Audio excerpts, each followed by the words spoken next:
What's going on, TNT, and we're back again playing some more Grounded 2.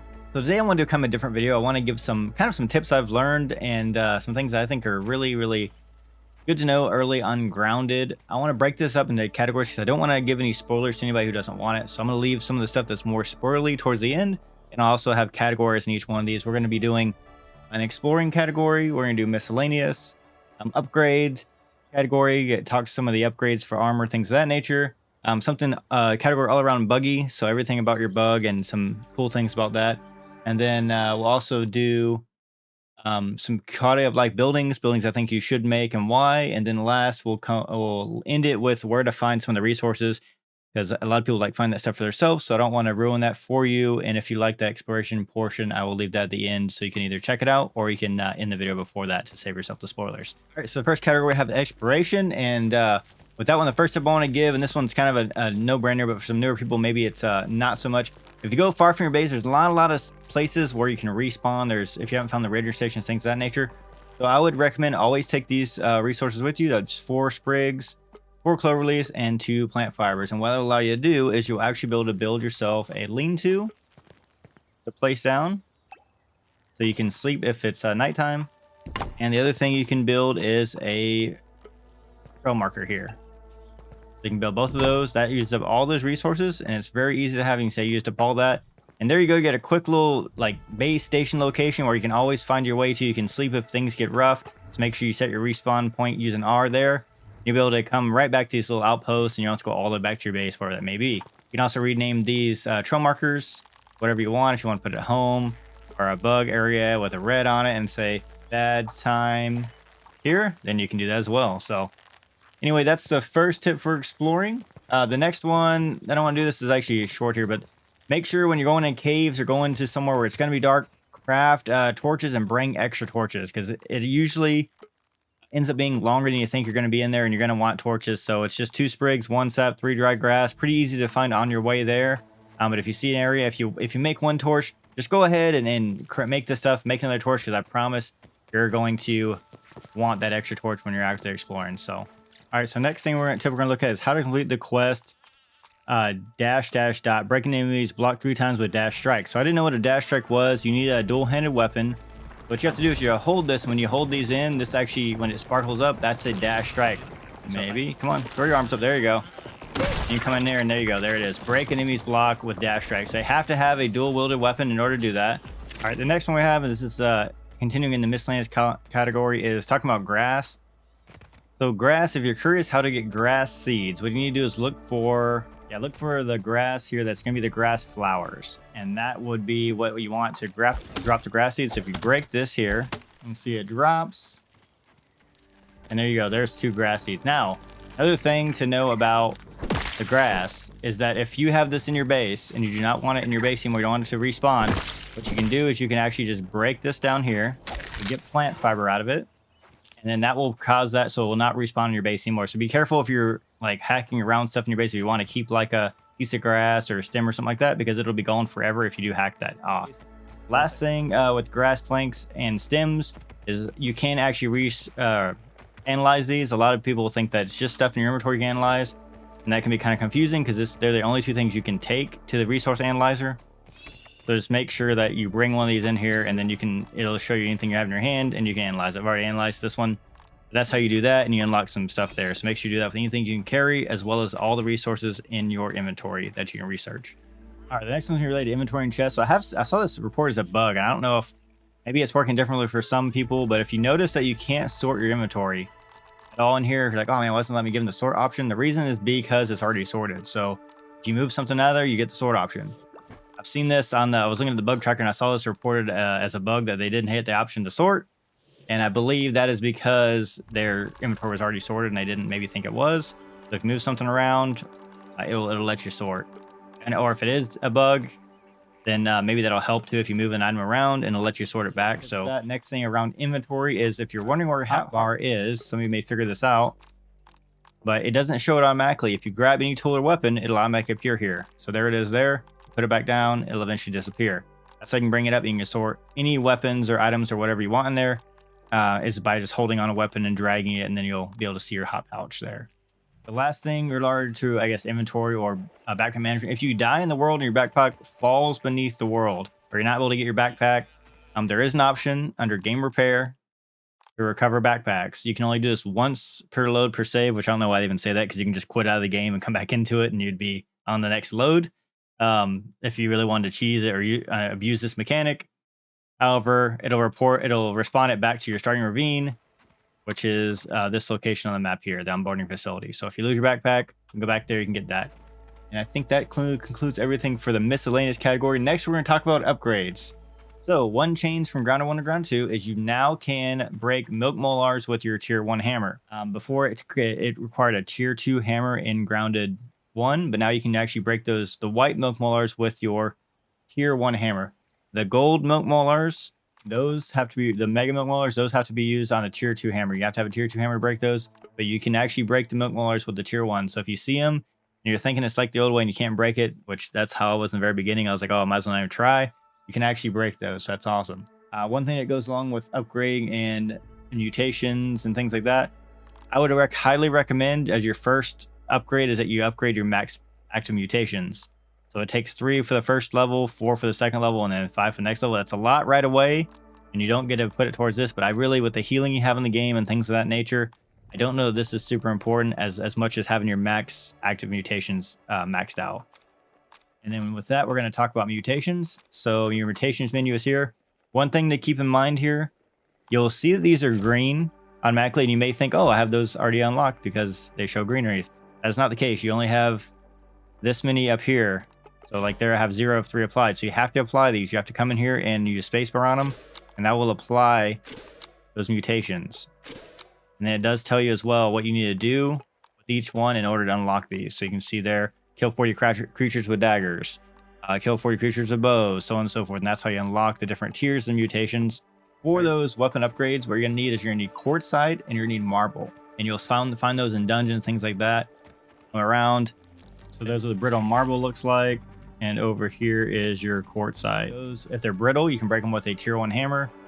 And then what you'll do is you'll come over to your smithing table. And if you go to upgrade a piece of armor, like this acorn face mask, for example, it says here I need brittle plating. It's going to upgrade it 10% for defense and durability. If I want to do a weapon like this larval lance here, same deal. You're going to use the brittle whetstone. I don't have any available.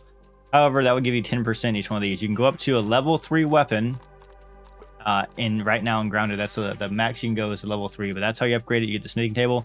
If you don't find this right away, you actually unlock this through story progression. So that's one thing that you don't see the smithing station yet. Don't worry, keep progressing the story. Eventually you'll get it inside your ranger station and you can unlock it. Next thing is make sure you are using trinkets. They're like, I wouldn't say passive because they're not really passive, but they just give you benefits, and you can craft a couple of them from the very beginning. So yeah, right here are your trinkets. So a couple of these you can actually craft in the very beginning. They're not very expensive. I went with the astonishing acid because it gives you finale damage. Sturdy one is good if you maybe were playing with different friends and things like that. The nifty needle is awesome if you're using bows. So those are kind of the 3 you start with. All right, the next category we're gonna get into is your buggy. This is gonna be all about the buggy and different things you can do with it. If you don't want to see the buggy mechanic just yet, you can go ahead and end the video here or skip to the next section. But here is the buggy here. So you start off with a little red ant soldier. I will talk first. So when you craft it, you actually use this little hatchery here, and you'll get your buggy. Once you get it, you can see you can hatch them through this interface here. And I'd highly recommend, I think some people miss this, make sure you craft a nest. This is really nice to have. You can store your buggy in here, and when you store them, it actually lets you rename it. So if you want to rename your buggy to something else, that is super nice to know that you have that there and available. Another tip about the buggy is if you are on the buggy, red soldier ants will not attack you. Now, if you get off, I do believe they will, but we can test that. But if you're on the buggy and in the ant hills, they will not be aggressive towards you. I don't know if we jump off. Yeah, but as soon as you jump off, bad news. So they'll try to attack. The bugs can block as well now, as you can see there. Break a block, you actually have to do a charge attack. So you have to charge up to get these little sparkles on the screen. And that is a charge attack, and you can use that to break the bugs block there that they use. So next thing bug related is make sure you use this bug for your gathering when you can. So it takes me like 4 or 5 times to chop this, but if I use him, I can chop that in like 2 hits. Same thing with dry grass, it just makes getting resources way better. set in faster, and you can use this gathering mode with E, More loot for my and collection. it'll pick everything up, even stuff on the ground like this plant fiber here. The only thing is it's a little bit on the slow side, and if you run, it actually cancels it, so it doesn't work anymore. So you gotta hold it down, and then he'll gather up all this stuff for you, and it's pretty handy if you're around your base trying to clean up. You can also recruit other ants. There's this recruit menu on H. There we go. Here you can see that little ant there. If I get close to him, press H. Team is growing. You can see he has this little thing around his head, and he is now a buddy of mine, and he'll fight beside me. You can say there, my ant friend is helping me. All right, next thing, if you go somewhere and you get kicked off your bug, for example, I don't believe the bug can come in this area. Yeah, this cannot follow you, and he actually disappears, and you're not sure how to get him back. If you press T and click on him, it says Pinchy's 8 seconds away, Pinchy returned home. And then eventually he's going to show up. There he is, right there. So he comes up, Part of the and you can get him back. So don't worry if you ran in here and you're like, oh yeah, let's go. And then it's like, boom, nope, he's gone. And you're like, oh, where'd my bug go? Just go ahead and hold that T button down. Make sure you get to an area away from where you were. Hold down T, and then you can summon him back. All right, another tip for the buggy is that if you see these dead roots here, you'll actually need them in order to break this. So you can see there, I can break through those. And here we have some quartzite and some brittle marble. The next category we're talking about is going to be quality of life buildings, and this is going to be things you can build in your base that I think are must-haves, and try not to skip on these, even though you're like, I don't really need that. It is super nice to have, especially as you go longer into the game. If you don't want to know about some of the buildings in the game and some of the things, these are mostly early-ish game, but if you don't want to know about them, you can go ahead and end the video here. But all right, we're going to jump into it. So we'll start with some of the smaller ones. First one is going to be a sap catcher. Make sure you build this. It is amazing. You usually get 5 sap out of it at a time when it produces, and you need it. But one thing to keep in mind is you have to build these inside of a tree branch. So if you see I can't build it anywhere here, it has to be on a tree branch in order to, obviously, because it's sap. So you have to build it there, and then it's going to take 1 acorn top, 2 stems, and 4 crude ropes. So not bad at all. But yeah, just a heads up, it has to be inside of a branch. And amazing early game. I would build 2 or 3 of these in order to make sure you have enough sap for the your playthrough. Next one up is going to be the spinning wheel, and this is just absolutely incredible for rope and silk rope. So one thing to keep in mind, if you craft this rope or silk rope by hand, it costs 3 to 1. As silk rope you can't do by hand, but if you do the resources of crude rope, it takes 3 plant fiber for 1, and if you do it with the spinning wheel, it's a 1-to-1 ratio. So you're saving 2 resources and using the spinning wheel. So I highly recommend. Again, it's only 1-to-1 here, as opposed to being 3-to-1. Very, very good for early game. And there's silk, it's always 1-to-1, but you can only do it in the spinning wheel. Next thing, if you want to get plant fiber to make the crude rope, I highly recommend building the grinder. This is a little bit later in the playthrough because you need flower petals for it. Flower petals are probably the worst thing you need for it, and I'll tell you how to get that later. That's one of the last things I'm going to talk about is flower petals and a couple other of the higher resources and how to find those. But once you get the flower petals, this is a must-have. You can put the regular grass planks in this. I have 66, and it gives you 5 plant fiber for one of these. So if I wanted to go ahead and put just 5 of these in here, which is not hard at all to, I mean, think one grass is like 3 or 4. Right there, you have 25 plant fiber. 25. That is just incredible. I highly recommend the grinder. That's awesome for getting your crude rope early game, and it's a must-have for me. The next one is going to be the jerky rack. So this is kind of the same concept. If you go into your inventory and you want to make berry leather, it's a 3-to-1 recipe. If you put it on the drying rack, it is a 1-to-1 recipe. You just save all that berry leather. And just a straight 1-to-1 recipe. You can put other stuff on there as well if you want to make dried grass or some of the jerky on there. But your berries, especially early game, if you don't have a lot of them, it's very efficient to kill some bombardier beetles. So that's what it takes to make these. And go ahead and make those jerky racks, because you're not going to regret it, I can tell you that. So if I go ahead and pop one of these down, you can see 5 bombardier beetle parts and 6 crude rope. So lots of crude rope, but you should already have that with that grinder and the spinning wheel set up there. Next one is going to be the dew collector. So as soon as you get silk rope, you should be able to unlock this. And this is just amazing for getting water. I'd also recommend you put this water container next to it. So like that dew there wouldn't just sit there. I could continually put that into this container and always have a full thing of water. This is not bad at all to make. It is just acorn shells, crude rope, clover leaf. And then for your dew collector here, it's going to be weed stem, crude rope, pebbless, and silk rope. So silk rope's going to be the biggest thing there. That's going to be hard to find. The last thing that I recommend building, and some people don't worry about it, they just build the fire bandages, but smoothie station for sure. Don't some of these other, I'm going to block out some of these other smoothie recipes in here so you can't see them.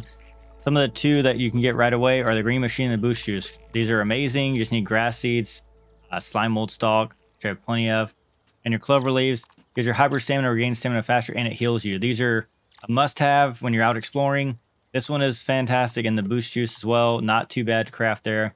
Raw aphid meat, some mushrooms, acorn bits. That raises your max stamina. So great to have, and I highly recommend making the smoothie station as soon as you can to get those awesome smoothies. It takes 5 grub sludge, 4 sprigs, and 1 acorn top. Grub sludge there being probably the worst to get, and those are just found in the ground. I'll show you if you don't know what a grub looks like. We'll check one out real quick. So what you're gonna be looking for is this dirt right here that's kicking up, and then you'll be able to dig this. And that'll be your grub. So you can go ahead and dig that, kill it, and then that'll give you your grub sludge, some grub hide, things of that nature. If you're not sure how to find the grubs, that's kind of a bonus because I didn't expect to include that, but there you go. There's an extra tip for finding grubs. All right, last tip for base builds and things like that is going to be all of these, the jerky rack, the spinning wheel, the grinder, and I'm pretty sure the sap thing as well, or not sap, but the dew collector, possibly the sap collector as well. I'm not sure if that one works or not, but they're all affected by the in-game time. So what that means is before you go to sleep, make sure you fill up your jerky racks, make sure you fill up your spinning wheels, fill up your grinder, because when you wake up, all that will be processed and done, and you'll have all of those resources ready to go. So awesome tip. If you don't have that stuff on there, make sure you fill it up. Like I'd come over here now. If I was about to go to bed, I would go ahead and take those out, and I'd fill this right back up. Make sure I have 5 ready to go.